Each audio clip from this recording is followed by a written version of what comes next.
I'm so sorry to learn today that David Onley has passed away at the age of 72.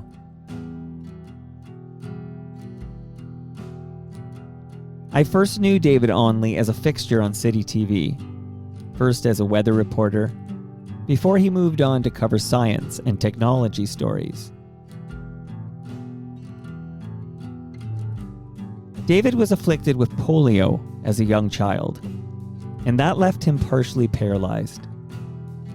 He was the first differently abled person I remember seeing on television on a regular basis.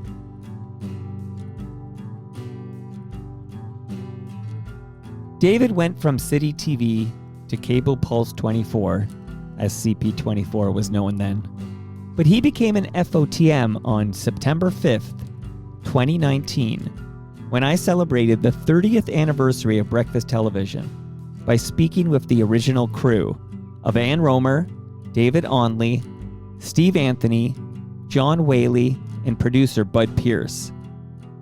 You can hear that episode in its entirety by searching the Toronto Mic'd archive for episode 505.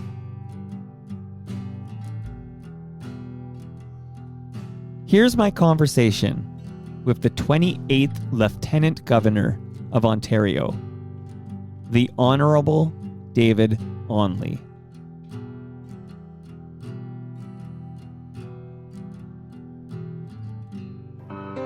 "30 years ago today, this exact day, September 5th, that's today, right? I mean, can't lost track. So it was a Tuesday morning right after Labor Day. Right. We did our rehearsals on Labor Day.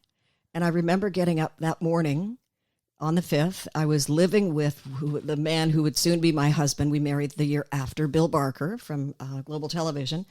And I left him snoring in bed. And I remember putting the key in the lock as I was closing up the front door and thought, this is either going to go really well or really badly. I know that feeling. Oh. What time did you wake up that first day? Do you have that memory? I don't think I went to sleep. Oh, wow. But imagine starting at 7 a.m. I mean, now shows start at 4 and 5 in the morning. So that's like sleeping in. It was 7 o'clock start. 7 o'clock start. Day. But we were in the office, I think, a couple of hours ahead of time. And we were every morning in by 5 o'clock for, just for run through and makeup and reading headlines and that sort of thing. There's a lot of morning show hosts right now who would dream of waking up, getting there at 5 o'clock. Yeah, like that would be like. I know that's like sleeping in. Right. And then it sort of started to inch its way back. Kevin Frankish joined us, I think, about 5 years into the run, and we sort of rolled back the start time. He became our news guy, and then it kept rolling back. So, right. And we would get in earlier and earlier. Give us right now, for the record, the opening day on-air host lineup of Breakfast Television 30. Like, it was yourself, of course. Who was joining you that first day on the air? I have no idea. Well, not guest-wise. I mean, actual on your side. Oh, like, you mean the talent?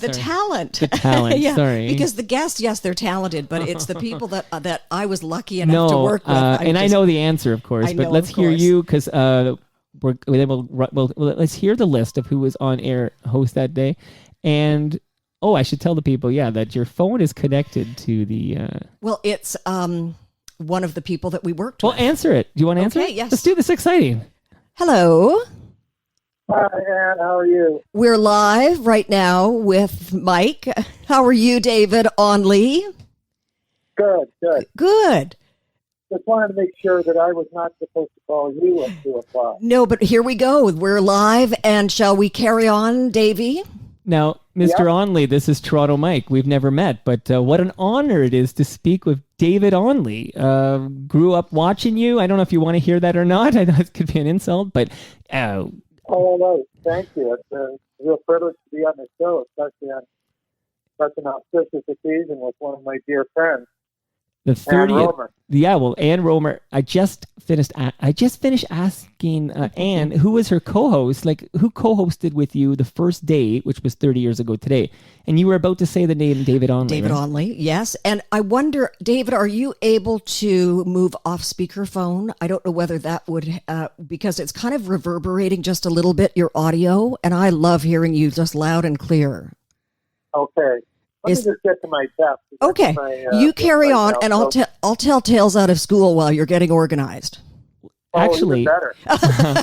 and I think David will hear this. This is kind of a exciting feature here of the Bluetooth channel, but I'm going to play a very short clip of David Onley from City TV. Okay. So this is David Onley in 1987, so before breakfast television. Hi, I'm David Onley. Behind me is the new City Pulse weather system, and here's what it can do. Our Kavoris computer has exclusive state-of-the-art satellite pictures, easy-to-understand computer graphics, and most important, it's accurate. Check it out, only on City Pulse, every night at 6 and 10. Oh, that's brilliant. That was 1987. So 2 years before, he was the news anchor for breakfast television. He was Mr. Weather Extraordinaire. Such a smart man and a scientific man and a kind man. Oh, thank you. Oh, I thought she was talking about me. Sorry. Something else. Now we're still hearing you sort of reverberating. Mike, how are you doing? Oh, I don't mind it. It's authentic. I can make out every word, so I'm okay with it. Very good. Well, I'm just moving to my desk. Okay, good. Okay, very good. Very Okay. good. And so while David is doing that, the other members of the team, the originals, as I call them, the Fab Four, as I like to refer to us, David Onley, news anchor, Steve Anthony, Live Eye guy, and John Whaley, floor director / sportscaster. So it was this kind of brand new role that was introduced 30 years ago. Now, so of course we want to hear from David now. Thank you, David, for calling us. This is fantastic. But just to let people know, the plan is during this episode where we reminisce about breakfast television, the plan is to make phone calls after we talk to David. We're going to talk to Steve Anthony, and the original producer's name is Bud Pierce. We're going to talk to Bud, and we're going to talk to John Whaley, which is really exciting. So that's the plan. But for now, the spotlight is on David Onley. Very good. Perfect. Oh, David, you sound fantastic. Well, thank you. It's going to take me about another 30 seconds to get there. So. Okay, very good. And Mike, may I say that this is an exclusive? There isn't anyone else on the airwaves or podcasting or anything like this that has the original four, plus the producer of the show, Bud Pierce. Honestly, it's an exclusive. When I look back, this is why I started this up several years ago, was for this moment. It's because we have the forum now, and we have this, and people like yourself can come in, and we don't have to worry about who's employed by who. None of that matters. We can actually just put together some colleagues and talk about, reminisce, if you will, about the good old days. I should probably, while David's getting set up, explain how this happened. I had heard that City TV was going to celebrate on September the 6th, and that's not the correct date. It says that online, but you don't always believe what you read online. We were there. It was September the 5th. And so I reached out to you. I hadn't heard from City TV at that point, and they had the wrong date. And I thought, well, I want to pay tribute to our show and show it the respect that it deserves. So I reached out to my good friend, Mike Boone, and said, could you give us a shout out on September 5th? And you said, I can do better than that. A shout out. I said, breakfast television turning 30 deserves more than a shout out. It deserves its own episode. And I couldn't believe we were able to put it together for the exact day. You did it, my friend, and thank you. Couldn't have done it without you, Anne. Come on. Wonderful. All right, it sounds like David is ready to go. He takes you back to live TV days. He's almost ready. Yes, very good. The right end of the house when made the call. So when we have a ranch-style bungalow, and I was in the TV room, which is what we laughingly call the north wing. It means it's the north end of the house. The one at the ranch-style bungalow, you can call it a wing.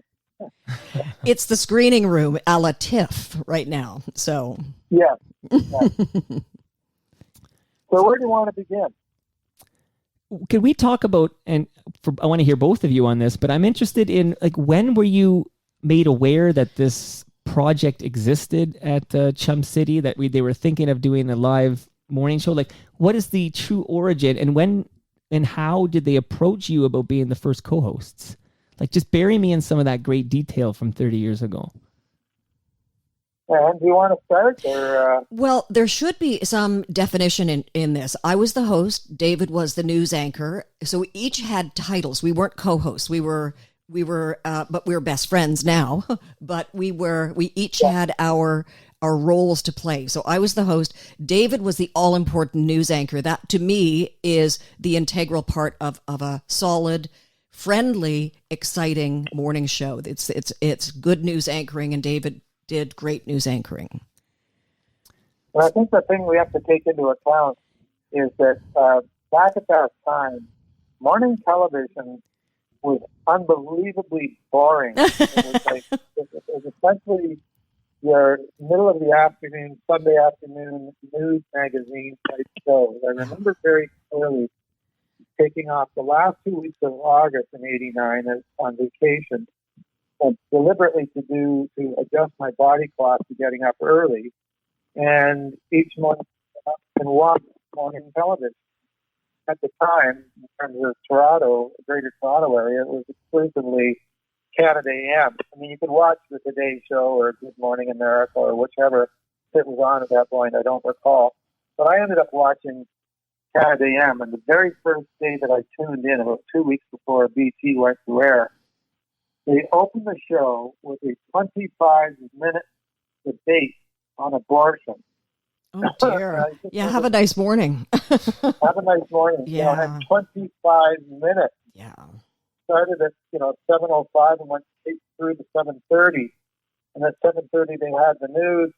Excuse me, and the recap of the news. The news was a recap of what they had spent the previous 25 minutes discussing. And that's all there really was available. David, do you recall that the idea behind this show, as per Moses Neimer and Bud Pierce, was radio on television? Give people information, but don't tie them down. And also some levity, but also some, some serious. If the news is serious, then it's serious. But also news that you can understand and move on, have a little fun, and then you're out the door with everything essentially that you need in order to make your day a little more pleasant. That's very true.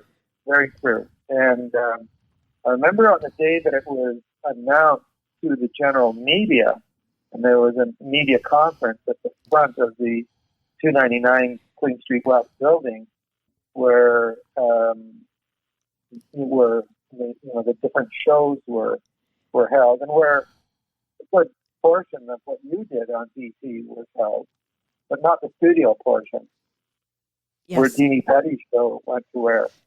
And I remember we had it there, and a question was posed to Moses of, well, why do you think this is going to work, having humor and entertainment in the morning, and, why not just a steady diet of news? And he said, well, and I'm paraphrasing here, but he said, despite all of the things to what's going on in the world, essentially we have it pretty good. And by and large, there's a lot more to be happy about and entertained about than there is to be worried about. Yeah. What's that effect? I hope that somebody recorded that somewhere, because it was a great. That's very astute. Statement. Yeah. Yeah, very astute, and it gave us kind of a bellwether for on how to proceed.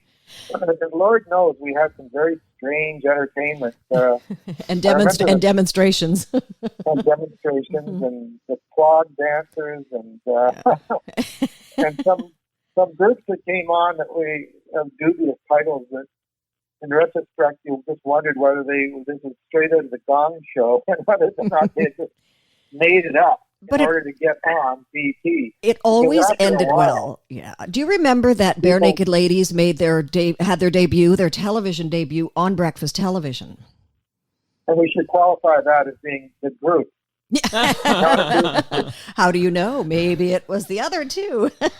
Could have been, but even for BT, that would have been a bit of a stretch. So. Yeah. Here's what I remember. People poo-pooed the show prior to it. Even some of my closest friends and my soon-to-be husband kind of said, Are you sure you want to do this? It's just not going to, it might not work. It's probably not going to work. And honestly, David and Mike, I think it was just our families watching and our close friends for the first little while. We were hash marks. We didn't have any ratings. And no, there were no ratings. No, not for the first while. And not then for all the of a first sudden, it just started to climb and climb and climb. Yeah. I wonder why. And, well, I think it was great programming by and large. Bud can talk about that when he gets on the line, Bud Pierce, and our dear friend Rick Crocious, the associate producer, who passed away a few years later, tragically at a very young age. And but he had a good eye for entertainment. And you always knew there was going to be something a little bit different, a little bit goofy on breakfast television. But you also got the news, the weather, the traffic, everything you needed to get going and out the door. And that was kind of the radio portion of what they were trying to do. I believe it was also based on, loosely on a show in Great Britain. Might have been called The Big Breakfast. Right. And I think that might have been, it's sort of the germ of the idea, and then it just blossomed. The other thing is, and I say this with the greatest respect, they put together a team of just regular people. I'm a regular schmo. Yeah. I've always said that to you. I'm a regular schmo. I've always disagreed with her. David is a regular schmo. Steve Anthony is a crazy regular schmo, but a big heart. And John Whaley, regular schmo. Just real people, not sitting with stuffed shirts and perfect hair and sometimes not so perfect grammar and so on. It was just people that you would be comfortable waking up with. Now, David and Ann, sorry, David. That was a consistent pattern. It was very true. And, even the opening music with the trumpet, right out of the military. Would you like me to hum a few bars? Do do doodle do do do do do do do do do do do do do do do do do. That was the first bit of music that came out of that show on that day, September 5th. And that for the length of time I was there, 12 years, that certainly was the wake up music. Yes, it was. And I recall how, they shifted and got different trumpeters, different groups to do the opening. And then when live bands started to become fairly regular, one of the deals was that we would oftentimes get the band to open the show. With the opening theme, and so it was a great way to start your day. We also had giveaways. We wanted to make sure the audience was included and had more than one reason to watch and to be a part of our show. They were our family, and we wanted to give them something every single day if we could. Yeah, we bribed them. Watch this show, and you can get stuff.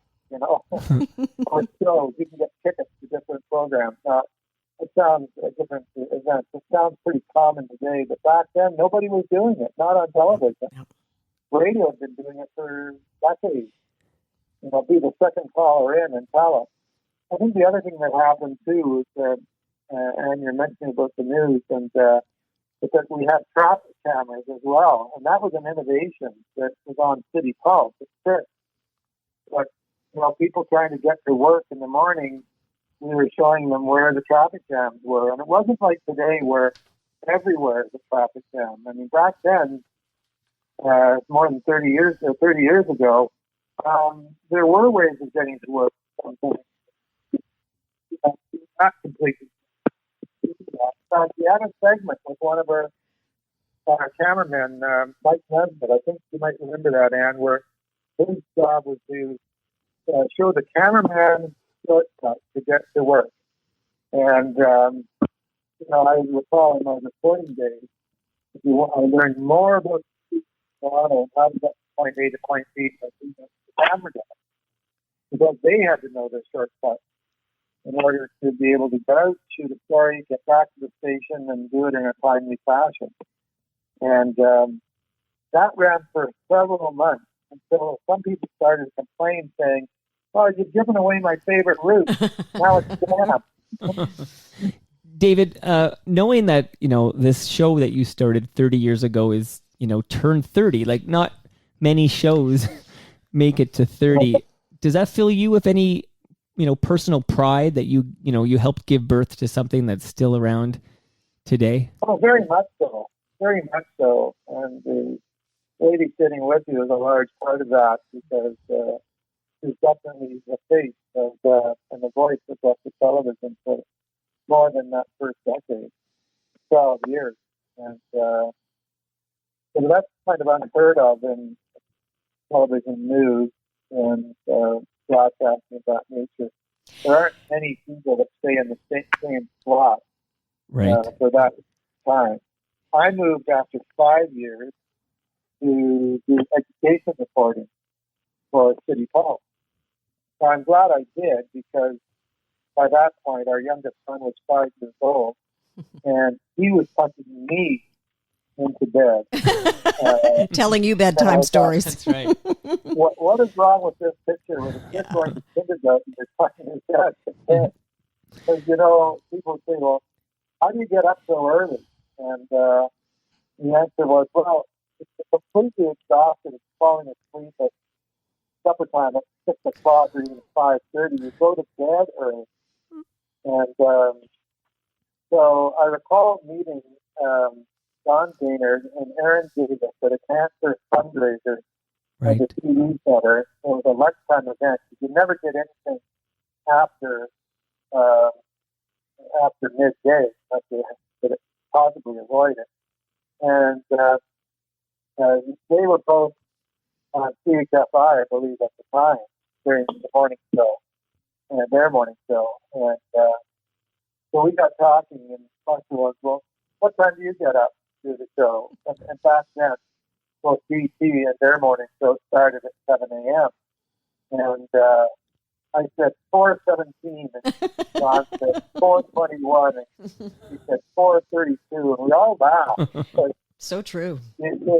Yeah, because you would just push it to get to sleep to the last minute. Yes, and 3 alarm clocks. Every minute counts at that point. That's for sure. Yeah. May I say something to David Onley as we wrap up, because I'm so happy to have heard your stories. You and I have been best friends for a long time, and we have been through a lot together. But these are some stories that I had never heard from you. And so what a delight to hear that. You were the best news anchor on breakfast television. You were the best Lieutenant Governor of Ontario, and you are my best friend. Thank you. That was beautiful. That was great. No, and thank you so much for doing this, David. You're worthy of a 3-hour deep dive unto yourself. So we'll save that for another day. But thanks so much for calling. That was incredible. Thanks so much. A privilege. Thank you for doing this. And David, shall we say? Not the six. So shall we say what we normally say? Toodles poodles. Later, Gator. Bye, David. Thank you. Bye-bye. Bye-bye. Bye-bye. Bye-bye. Bye-bye.